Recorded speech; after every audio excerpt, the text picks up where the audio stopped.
حضور غوث پاک کی جوانی کی شروعات تھی،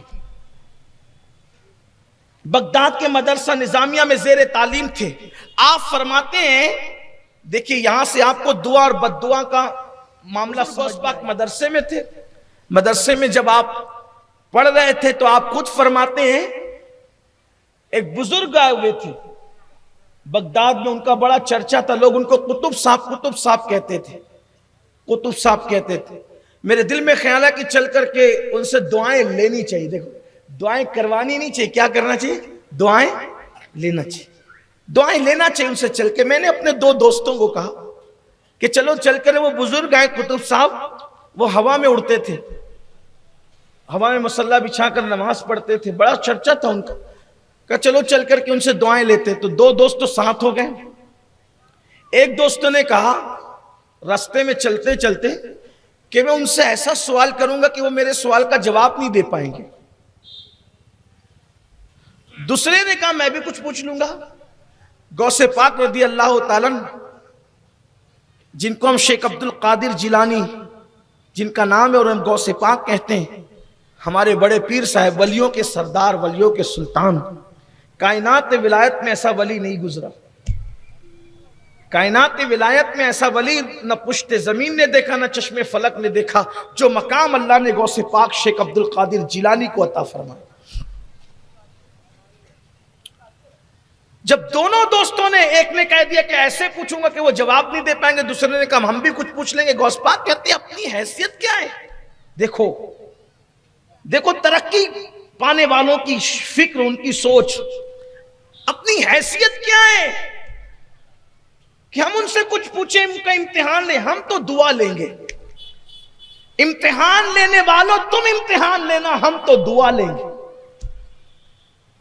پتا چلا اللہ والوں کا امتحان نہ لیا کرو، ان سے دعا لیا، جو امتحان لے گا وہ تباہ ہوگا۔ آج بھی کچھ لوگ بڑے بے باک ہیں، ولیوں کا وہ امتحان لیتے ہیں، کچھ تو اتنے بد زبان ہیں کہ توہین کرتے ہیں، گستاخیاں کرتے ہیں، پھر قدرت کی لاٹھی دیکھو، تباہی بربادی ان کا مقدر ہوتی ہے۔ ان کے پاس سب ہو سکتا ہے، سکون نہیں ہو سکتی، خوشی نہیں ہو سکتی۔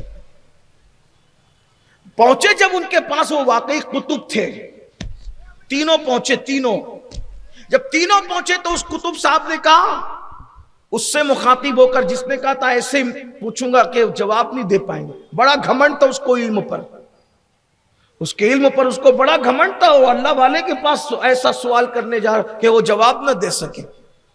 غوث پاک فرماتے ہیں کہ وہ قطب صاحب نے کہا اچھا تم مجھ سے ایسا سوال کرنے نکلے تھے کہ میں تمہیں جواب نہ دے سکوں؟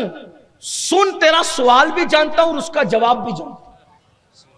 سوال کرنے سے پہلے کہا کہ تو نے راستے میں یہ کہا نا کہ ایسے سوال پوچھوں گا کہ جواب نہ دے سکیں، میں تیرا سوال بھی، تو یہ سوال کرنا چاہتا، یہ تیرا، اس کے پوچھنے سے پہلے کہا یہ تیرا سوال ہے اور یہ اس کا جواب ہے، سوال بھی بتا دیا، جواب بھی اب تو وہ کانپنے لگا کہ معاملہ دوسرا ہو گیا تھا۔ پھر فرمایا سن، تو نے میری بے ادبی کی، ناقدری کی، تیرے لیے بد دعا ہے کہ جب تو مرے گا تو کافر ہو کے مرے گا۔ دی بد دعا دی، مرے گا تو کافر ہو کے مرے گا۔ دوسرے کا تو بھی پوچھنا چاہتا تھا نا، یہ تیرا سوال، یہ تیرا بھی جواب، لیکن تو اس سے کم بے ادب ہے، تو تیرے لیے بد دعا یہ ہے کہ تو مرے گا تو دنیا دار ہو کر کے مرے گا۔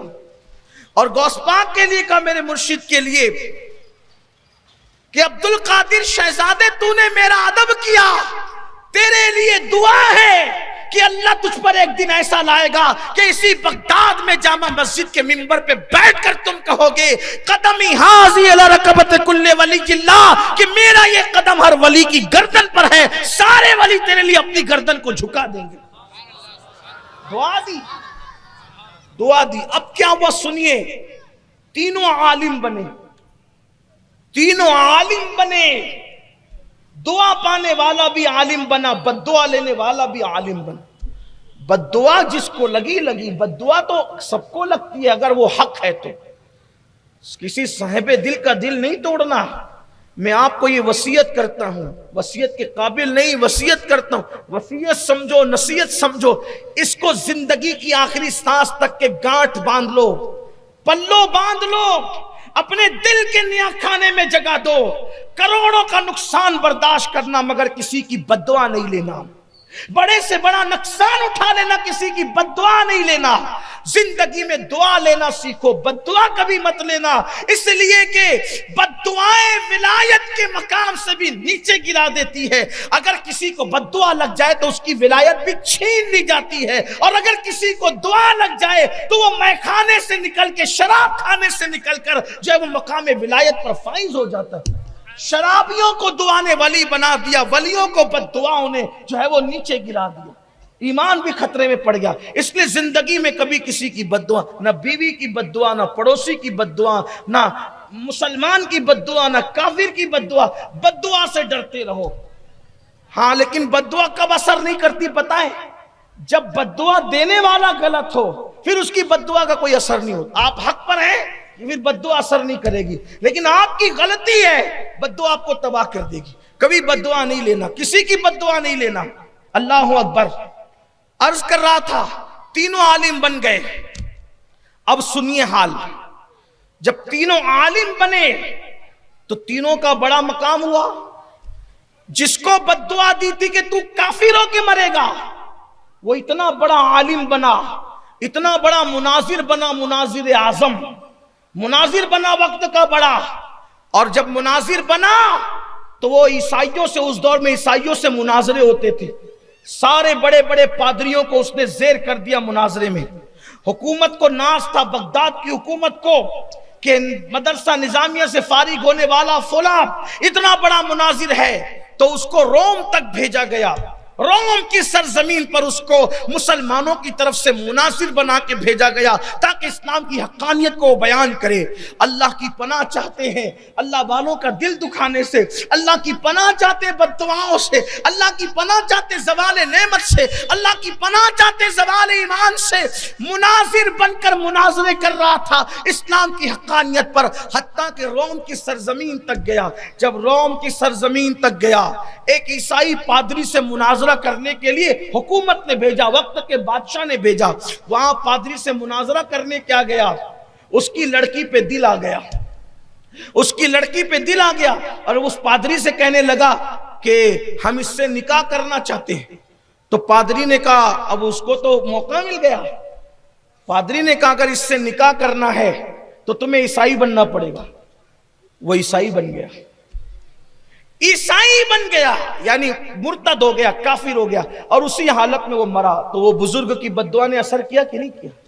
پھر دوسرا، وہ بھی عالم بنے، وہ اتنے بڑے عالم بنے کہ بادشاہ کے وزیر بن گئے۔ عالم ہو کر دنیا دار ہو گئے نا، وزیر بنے تو اسی دنیا داری میں ان کا انتقال ہوا۔ دیکھو دونوں پر اثر کیا، اور میرے مرشد غوث پاک پر دعا نے کیسا اثر کیا۔ ایک وقت آیا کہ آپ نے فرمایا کہ میرا یہ قدم اور ولی کی گردن پہ سب ولیوں نے گردن جھکا دی۔ اس پر کبھی گفتگو کی کہ گردن جھکانے کا معاملہ کیا تھا، تو یہ دعا کا اثر۔ اس کے بعد آپ پھر دیکھیں